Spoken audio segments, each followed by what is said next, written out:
10h30, nous sommes le 8 avril, jour de pleine lune, nous sommes dans la semaine de Pâques, c'est-à-dire dans véritablement ce qui est à mourir et à renaître, même si nous avons déjà commencé il y a plus d'une semaine maintenant, une dizaine de jours, avec notre bébé que nous avons accompagné, qui est vraiment né. Enfin, c'est pas le nôtre, mais nous en sommes un peu les parrains et marraines. D'ailleurs, nous avons fait des vœux pour cet enfant. Nova, bonjour princesse Nova, qui amène le nouveau comme tous ses enfants nouveaux.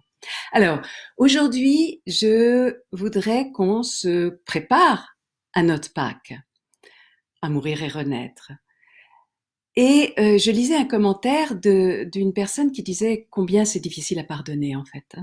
On parlait du pardon et on parlait de ce protocole, enfin de ce protocole, de ce mouvement universel du féminin qui ramène au un, qui ramène à l'amour et donc par conséquent qui ramène au cœur et qui, dans la dimension la plus intime, va pardonner l'expérience de façon d'en tirer la quintessence, c'est-à-dire la sagesse, la qualité, la nouvelle qualité. Alors il est difficile de pardonner, en fait, tout dépend à quoi on s'identifie. Certains d'entre nous, on s'identifie plus au masculin dans le sens c'est moi qu'assume, je suis le sujet de tout, et donc je vais avoir plus de mal à me pardonner parce que toi tu as fait des choses, c'est ok, je peux le comprendre, mais moi, jamais je me le pardonnerai. Et puis d'autres s'identifient plus au féminin, je parle pas des hommes et des femmes, hein, je parle à l'intérieur de nous, ils s'imaginent plus victimes de la vie et des autres, et alors ils auront du mal à pardonner à l'autre. Euh, En fait, nous sommes dans un grand terrain d'expérience. Et dans notre chemin, nous allons d'une expérience à l'autre. Dans un jour comme aujourd'hui de pleine lune, nous avons à réconcilier le masculin et le féminin. Le soleil est opposé à la lune, en fait, et nous sommes au milieu pour réconcilier. Moi, je suis née un jour de pleine lune et ma fonction, c'est de réconcilier. Mon travail s'appelle le tantra de la réconciliation. Le pardon, c'est une étape importante pour notre personnage, pour notre personnalité. Mais si on se met dans une dimension supérieure, il n'y a rien à pardonner, il y a juste une expérience. On pourrait dire que l'être amoureux pardonne tout. Quand vous êtes amoureux, mais vous vous occupez pas du kilo en trop ou de ceci ou cette façon. Vous aimez l'être, vous aimez l'autre dans sa totalité. C'est après la lune de miel qu'on va se dire ah bon, ça c'est autre chose. Nous sommes appelés, destinés à être des êtres amoureux du monde, amoureux de la vie. Ce qui ne veut pas dire être naïf. Nous sommes appelés à fusionner les extrêmes pour, eh bien, célébrer l'essentiel, l'essence. Ce qu'on appelle ombre, ce qu'on appelle impardonnable ou difficile à pardonner, c'est tout simplement la part de nous-mêmes qui est encore à éclairer en sens d'ombre et lumière, à illuminer et à aimer, comme faisant partie du tout. Si on réfléchit, tout n'existe et ne se produit que pour que notre conscience et notre cœur et notre énergie s'expandent encore plus pour prenant la globalité de l'expérience et de l'intégrer. C'est quoi intégrer? Eh bien, c'est le ramener au un, le ramener à l'intérieur de moi-même en l'ayant intégré. Et alors, notre conscience a grandi, notre cœur a grandi, notre énergie a grandi, l'univers à travers nous est en expansion. Et dans cette nouvelle intégrité, notre unité à l'intérieur de nous-mêmes a grandi. Et nous pourrions dire, puisque c'est un peu le mantra de notre groupe, de notre petite communauté, c'est l'hymne à l'unité. Ce qui veut dire qu'il n'y a rien à rejeter de notre expérience. Bien sûr, dans notre vie, ce qu'on peut, c'est non pas rejeter ça, on ne ferait que lui donner de l'énergie, hein. Rappelons-le, tout ce que nous rejetons, ce à quoi nous nous opposons ou ce que nous refoulons, nous lui donnons l'énergie de notre refoulement, de notre attention, de notre rejet. De même, ce que nous regardons, ce sur quoi nous prêtons notre attention, nous le nourrissons de notre attention. Ainsi, nous pouvons nourrir les horreurs du monde. Ou nous pouvons regarder et porter notre attention sur ce monde qui s'éveille. Ce qui ne veut pas dire qu'il faut ignorer ce qui se passe dans le monde.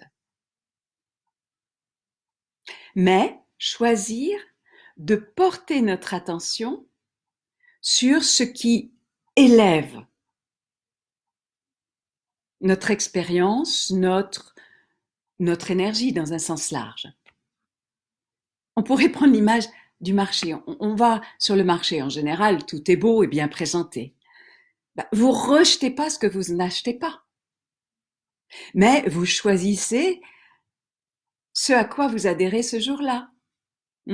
Ça c'est plutôt bio, ou ça c'est le vendeur que j'aime bien, ou celui-là il m'a parlé gentiment, ou là je suis pressée, il y a moins de queue. Peu importe. Mais je ne suis pas en train de dire « Oh, les autres stands sont des horreurs ». Non, je choisis ceci. C'est un peu ceci notre chemin dans le monde et dans notre expérience. Et puis, plus généralement, on n'est pas né pour aimer ce qu'on aime déjà, mais pour découvrir, pour reconnaître, pour révéler l'amour, la lumière dans ce qu'on n'aurait pas forcément reconnu comme amour-lumière. Et au cœur de ce qu'on appelle ombre, il y a la lumière. C'est pour ça que dans toutes les traditions, on va mettre les disciples dans une pièce sombre, où on va les faire méditer plusieurs jours dans la forêt et la nuit dans la forêt, dans l'ombre la plus profonde, de façon que tout ce qui est caché dans son inconscient se révèle, pour qu'il puisse intégrer, pour qu'il puisse fusionner et y découvrir la lumière. Et alors, ce disciple va grandir dans son amour, dans sa conscience, dans son énergie, en fait, dans sa puissance co-créatrice. Et ainsi, dans cette compréhension de l'onde dans notre parcours, que ce soit ce que nous ayons subi ou agi, que nous avons du mal à pardonner simplement du fait que nous identifions plutôt à la victime ou au sujet ou à l'objet, ou au masculin ou au féminin, eh bien nous avons à grandir là-dedans et à nous rendre compte que nous sommes faits des deux bouts de l'expérience. Ainsi, imaginons que je sois dans mon énergie guerrier. Prenons l'exemple des arts martiaux. Un guerrier dans sa maîtrise, ça serait comme un maître d'art martial. Croyez-vous qu'un maître d'art martial ait fait l'impasse de la violence? Au début, il a libéré son énergie et puis paf, il a cogné l'autre. Et peut-être il a blessé l'autre. Et ainsi, dans notre chemin d'éternité, ceux qui ont cheminé à travers la famille d'âme ou l'énergie du guerrier, nécessairement à traverser la violence. Est-ce que ça fait de cet être quelqu'un de mauvais? Non, ça fait simplement quelqu'un sur le chemin de la force de protection, en chemin de la maîtrise. Ainsi, le maître d'art martial utilise la totalité de l'expérience, à traverser la violence, de façon à protéger. Ainsi, c'est valable pour tous nos chemins. Il n'y a rien en nous qui soit impardonnable. C'est une expérience sur notre chemin de maîtrise. Mais regardons où notre ego est le plus dense, et peut-être notre ego spirituel. Alors, reprenons aujourd'hui, jour de pleine lune. Il est possible dans ces temps que nous soit révélé ce que nous mettons dans l'ombre. C'est peut-être en nous ou c'est peut-être à l'extérieur. Rappelez-vous, on a vu un certain jour, et ceux peut-être qui nous rejoignent aujourd'hui sans avoir fait toutes les vidéos, allez voir les vidéos, il y a un petit onglet où il y a marqué vidéo, et là vous regardez les titres et vous regardez le résumé un peu. Et il y a un jour où on a fait tout le protocole pour alchimiser. Et donc c'est un protocole de accepter, accueillir, étreindre, embrasser, avec tout le travail du masculin et du féminin, ramener au cœur, pardonner, demander pardon jamais l'un sans l'autre, puisque nous sommes faits des deux, rendre à Dieu, bénir et rendre à Dieu. Et on a rajouté à ça, en appelant et en habitant en nous-mêmes notre présence divine, les décrets divins, pour libérer ici et maintenant, au nom de ma présence divine, avec les lois universelles. Et nous avons proclamé par des maîtres commandements, des commandements maîtres, au nom de la lumière, l'amour, la puissance de notre présence divine, des nouvelles vérités en nous-mêmes. Et il peut rester des restants. Et là, le chi spontané peut être fort utile. Le chi spontané, ça aide aussi à vitaliser votre vie le matin, à vous déployer, à décristalliser, à vitaliser. Et je prenais l'exemple du fou rire, c'est du chi spontané, ou du spasme de pleurs. Ainsi, le matin, vous pouvez avoir envie de vous décristalliser. Je vais vous redonner précisément le protocole du chi, et on va le faire aujourd'hui. Et dans notre... on n'aura pas fini le chi qu'on aura fini et qu'il sera arrivé à 10h30. Ainsi, je vous quitterai en plein chi. Donc, je vous montre et je vous remontre comment on finira. Vous serez debout, vous serez probablement en train de vibrer, et toute la langue aura toujours été, pendant tout ce temps, à la voûte du palais. Et j'en profite pour faire un commentaire. Ceux qui ont tendance à bâiller, essayez de bâiller la langue à la voûte du palais et de rentrer dans le bâillement plutôt de donner le pouvoir au bâillement. Tu découvriras quelque chose. Donc normalement, la langue est restée à la voûte du palais pendant tout le chi. À ce moment-là, tu vas descendre la langue et tu vas faire ce que naturellement nous faisons dans un cas où l'énergie est, on a été comme dans un entre deux mondes ou entre deux réalités. Eh bien, ce que tu fais, c'est que naturellement, tu frottes les mains. Et tu le fais pour comme revenir ici et maintenant. Hein. Tu frottes la tête, tu frottes la nuque, tu frottes le visage. Tu lâches la langue. Et si vraiment tu as été dans un chi très profond, comme il y a par exemple des émotions qui sont montées, alors tu peux faire ce geste avec tes doigts, tu me regardes et tu appuies sur les artères du cou.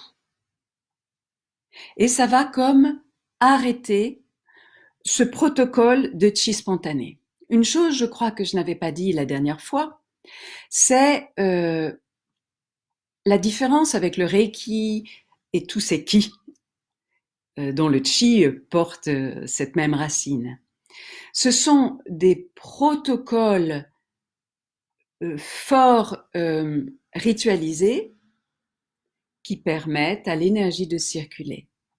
On pourrait dire que c'est une voie masculine qui suit un protocole. Là, nous avons un protocole au début qui amène l'énergie à circuler à l'intérieur de nous, puis nous laissons libre l'énergie de se déployer à sa façon. C'est une voie, je dirais, plus féminine. Et personnellement, dans la voie du tantra, qui est une voie du féminin, d'un retournement d'accueillir ce qui est là, je transmets le chi comme une des façons de libérer ce féminin sacré, cette énergie spontanée à l'intérieur de nous-mêmes. Ce qui ne veut pas dire que je porte le moindre jugement, bien au contraire, sur tout ce qui est Qigong, Tai Chi, Reiki, etc. Chose importante aussi, c'est que vous utilisiez votre puissance créatrice. Sinon, vous ne faites que penser. C'est quoi votre puissance créatrice? Eh bien, c'est notre trilogie sacrée qui est d'unir l'intention dans votre troisième œil, c'est-à-dire vous posez l'intention que votre énergie soit à tel endroit. Votre attention, qui est votre cœur, et votre énergie, qui est dans votre ventre. Et donc, on pourrait dire Hara cœur conscience, ou conscience troisième œil. Hara, le ventre, le cœur et le troisième œil. C'est les trois centres de l'alignement. Et si tu te contentes que d'avoir l'intention, ben tu pourras dire j'ai pas senti grand-chose. Ben oui, tu as oublié de rassembler ton énergie et d'y mettre toute ton attention. OK? Donc souviens-toi de ça. Est-ce que j'aurais oublié? Non, je n'ai pas oublié de vous dire quelque chose. On va rentrer. Alors, je vais me mettre debout à un moment. J'ai repéré dans la pièce où est-ce que c'était. Et je reviendrai. Je pense que ici, vous me voyez. Je me mets de profil. Le bassin est basculé vers l'avant. De façon que je puisse vibrer vers l'avant. Voyez-vous que mais je suis très cambrée ainsi, l'énergie ne peut plus bouger. Et mes jambes sont à la largeur de mes membres. Imaginons que je fais ça. Vous voyez que je suis comme en défense de l'énergie. Donc, c'est vraiment le bassin vers l'avant et je laisse mon énergie libre, mes pieds à la largeur des hanches.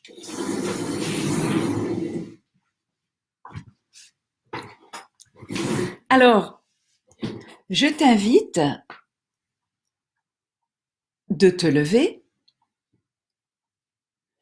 Si tu refais, alors une chose que je n'ai pas dit, c'est ce n'est pas à diffuser. Oustad qui l'a reçu de sa guidance, de ses guides, a demandé ceci très précisément. Donc moi je suis habilitée j'ai reçu l'initiation pour le transmettre, mais c'est pas parce que je vous en parle que je vous le transmets. Il faut vraiment être en présence pour le transmettre. Mais vous pouvez parler du chi, mais vous ne pouvez pas le transmettre. C'est important que nous soyons dans cette éthique-là. Posez votre intention en cette période de Pâques et en ce moment très fort de la pleine lune, qu'est-ce qui est difficile de pardonner? Ou qu'est-ce qui reste un peu serré en vous, peut-être comme émotion, mais si c'est une émotion, ça se traduit dans votre corps. Ou simplement, ce matin, suite à la nuit de pleine lune, qu'est-ce qui est un peu serré, contracté, ou un peu sombre en vous? Ou une peur qui reste un peu diffuse là-dedans? Ou un jugement sur l'extérieur, sur l'environnement? Tu poses ton intention et tu demandes à ta présence divine, bien sûr, de te le montrer dans ton corps. Et t'invites ton masculin qui est fort. Le masculin est la structure et le féminin est vraiment l'énergie spontanée. Donc tu demandes à ton masculin de se positionner dans ton axe, mais sans rigidité. Et tu te mets debout. Si tu choisis de le refaire, tu pourras mettre une musique, par exemple de nature, les jambes à la largeur des hanches, les bras pendants de chaque côté, le bassin vers l'avant, et tes yeux sont ouverts, tu regardes vers l'avant, tout en élargissant ton regard en périphérie. C'est-à-dire que tu regardes vers l'avant, mais dans ton regard, tu peux voir les murs, par exemple. Tu vois l'extérieur. Tu amènes par ton intention, ton attention, ton énergie, ta respiration dans ton ventre. Derrière ton nombril. Tu respires 3 fois derrière ton nombril. Et si tu penses à autre chose, tu reviens. Tu respires dans ton ventre avec ton intention, ton attention. Ton intention que ton énergie soit dans ton ventre. Puis, tu amènes cette énergie, c'est-à-dire le chi, dans ta base, au niveau du périnée. Tu mets la langue à la voûte du palais. Si tu connais le chi et que tu es déjà en chi, bien évidemment, tu n'attends pas la fin. Tu respires dans la base, toujours l'intention, l'attention, la respiration, la trilogie, et tu amènes le chi par l'arrière de la colonne vertébrale à la septième cervicale.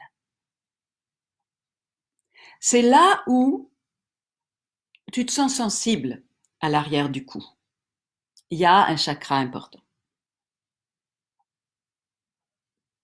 Tu respires de nouveau au moins 3 fois.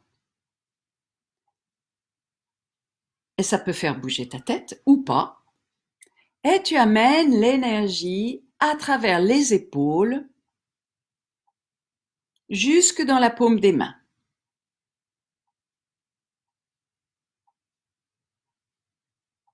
Et tu respires dans la paume des mains.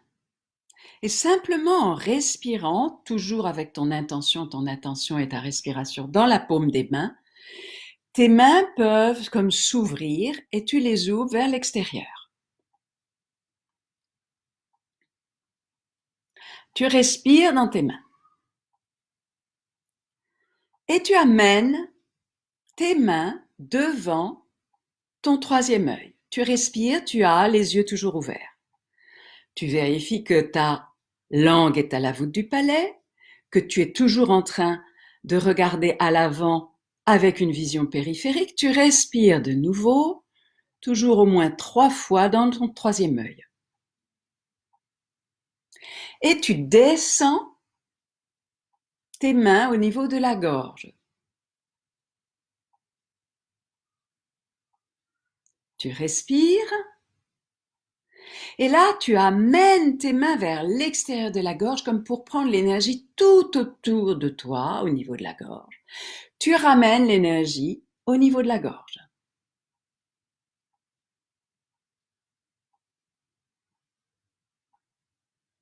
Et tu descends les mains vers le cœur et tu fermes les yeux. Et arrivé au ventre, tes mains, tu les mets de chaque côté. Tu respires.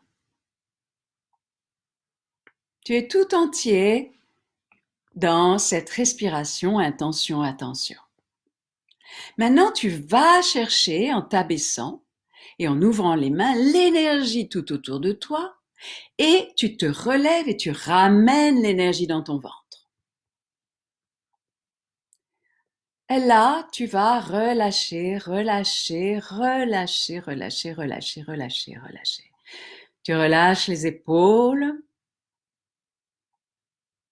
tu relâches les genoux. Les genoux sont légèrement fléchis. Tu relâches les chevilles.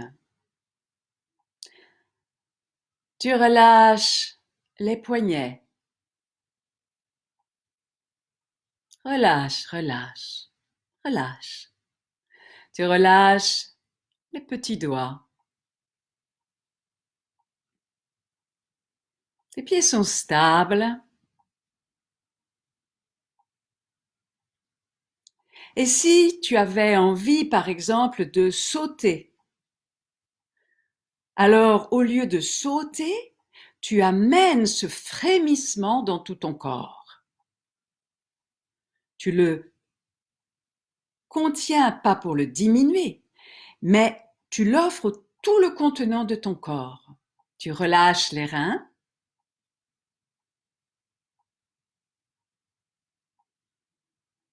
Imagine sous le périnée comme un pendule.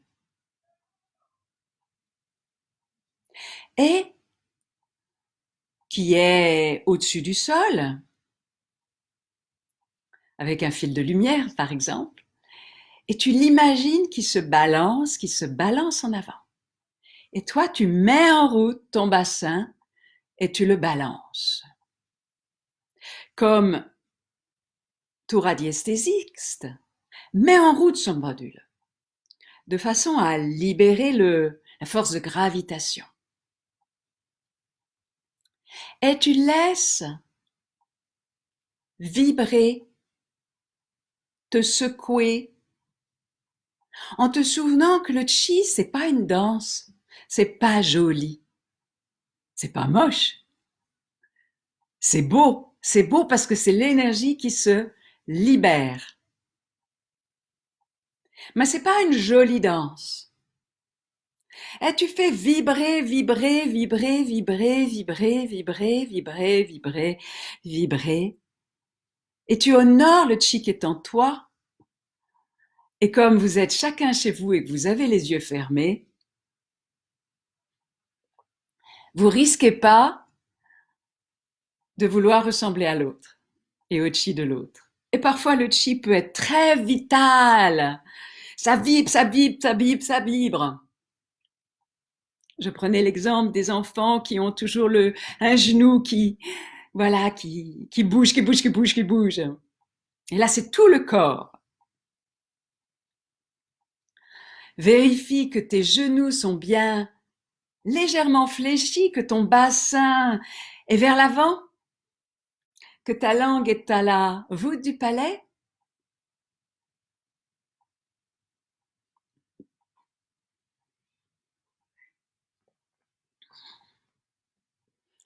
Et tu laisses vibrer, vibrer, se décristalliser, se décristalliser, se décristalliser. Et il y a des jours, c'est très subtil, très très subtil. Tu continues à balancer d'avant en arrière, surtout de ne pas rigidifier le mouvement.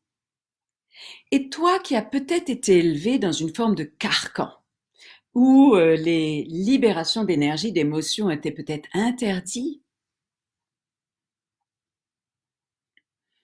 si tu sens le moindre mouvement, accentue-le, quitte à avoir l'impression que tu triches. Rajoute-en un petit peu, de façon à vraiment permettre, autoriser.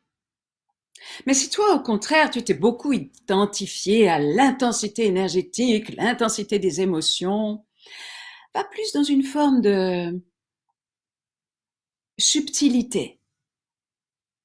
Subtilité.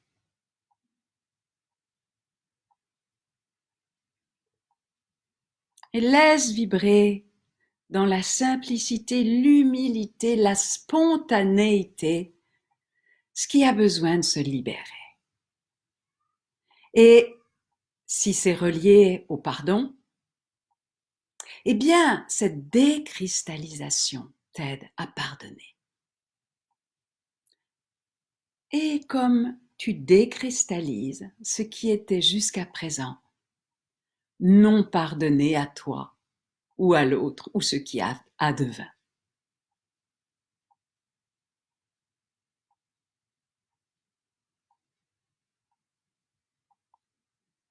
Et il est juste 11 heures. Je t'invite à continuer ton chi. Tu peux le continuer, on a dû le faire 5-10 minutes. Continue-le encore au moins 10 minutes. Oui, 10 minutes, c'est bien.